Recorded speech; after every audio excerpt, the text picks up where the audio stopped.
అందరికీ నమస్కారం. అమ్మ మాట అమ్మాయి బాట ఛానల్కి స్వాగతం. కథ చెప్పుకుందామా? వంటవాడి వైద్యం. రామనాథబాబు అనే భూస్వామి దగ్గర రంగయ్య అనే వంటవాడు ఉండేవాడు. రంగయ్య వంట పనుల్లో అందవేసిన చెయ్యి. అతడు అద్భుతమైన రుచులతో రామనాథబాబుకు వంట చేసి పెట్టేవాడు. ఒకనాడు రంగయ్య యజమానితో తాను ఉద్యోగం మానుకొని పట్టణంలో ఉన్న తన కొడుకు దగ్గరకు వెళ్ళిపోతున్నానని చెప్పాడు.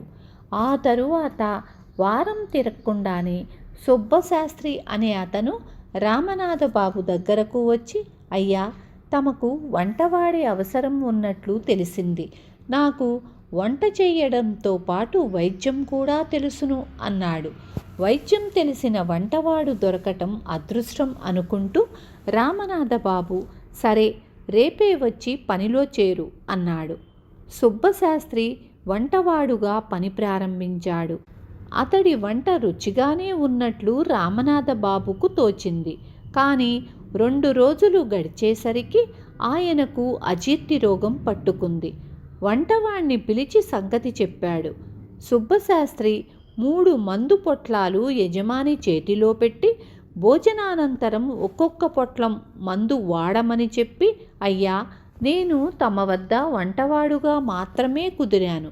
వైద్యుడిగా నాకు వేరే కొంత ప్రతిఫలం ముట్ట చెప్పటం ధర్మం కదా అన్నాడు. రామనాథబాబు చిన్నగా నవ్వి పొట్లం 1 రూపాయి చొప్పున 3 రూపాయలు సుబ్బశాస్త్రికి ఇచ్చాడు. ఆ 3 పొట్లాల మందు వాడగానే అజీర్తి రోగం మటుమాయమయ్యింది.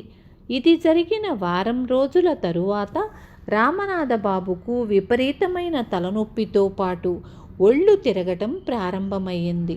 సుబ్బశాస్త్రి 3 మందు పొట్లాలిచ్చి యజమాని నుంచి 3 రూపాయలు పట్టుకుపోయాడు. ఈ మందు మంచి గుణం ఇచ్చింది. రామనాథబాబు సుబ్బశాస్త్రిని బాగా మెచ్చుకొని వంట పనులు చేస్తూనే, నువ్వింత గొప్ప వైద్యుడివి ఎలా అయ్యావో అర్థం కావటం లేదు అన్నాడు. ఇలా సుబ్బశాస్త్రి వండినవి తింటున్న రామనాథబాబుకు వారానికి 10 రోజులకు ఏదో జబ్బు చెయ్యడం, సుబ్బశాస్త్రి డబ్బు తీసుకొని మందులిచ్చి వాటిని కుదర్చటం పరిపాటి అయ్యింది. ఒకనాడు ఏదో ఆలోచిస్తున్న రామనాథబాబుకు హఠాత్తుగా వంటవాడి మీద అనుమానం కలిగింది. రంగయ్య వంటవాడుగా ఉండగా తనకేనాడూ సుస్థి అంటూ చెయ్యలేదు. సుబ్బశాస్త్రి వంటవాడుగా వచ్చాకే ఈ అజీర్తులు, తలనొప్పులు ప్రారంభమయ్యాయి. ఆ మర్నాడు రామనాథబాబు సుబ్బశాస్త్రిని పనిలో నుంచి తీసివేశాడు. ఈ సంగతి తెలిసిన 3 వంటవాళ్ళు ఉద్యోగం కోసం ఆయన దగ్గరకు వచ్చారు.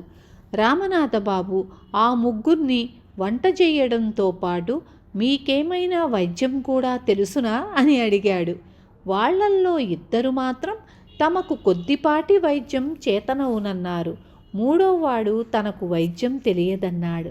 రామనాథబాబు వైద్యం తెలియదన్న వాడికి వంట ఉద్యోగం ఇచ్చాడు. వాడి వంట ఆయనకు నచ్చింది. అన్నింటికన్నా ముఖ్యం, ఈ వంటవాడు వచ్చాక ఆయనకు ఎలాంటి జబ్బు చెయ్యలేదు. సుబ్బశాస్త్రి వంటను వ్యాపారంగా, వైద్యాన్ని వృత్తిగా చేసుకున్నాడు.